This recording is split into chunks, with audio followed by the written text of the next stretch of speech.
கேட்டாலும் பண்ணி கொடுப்பாங்க. அந்த அக்கௌண்ட்டுக்கு மினிமம் இவ்வளோ ரூபாய் இருக்கணுங்கிற கண்டிஷன்லாம் கிடையாது.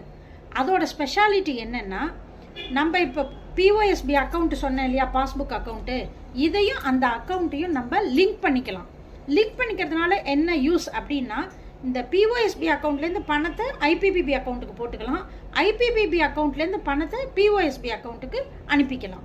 அதே மாதிரியே பேங்க்லேருந்து அமௌண்ட்டை ஐபிபிபி அக்கௌண்ட்டுக்கும் அனுப்ப முடியும், ஃபண்ட் ட்ரான்ஸ்ஃபர் பண்ண முடியும்.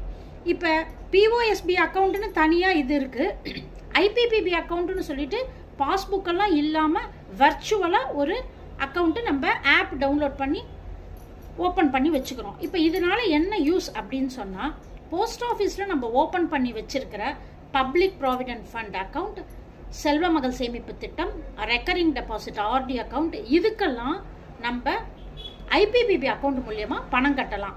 அது மட்டும் இல்லாமல்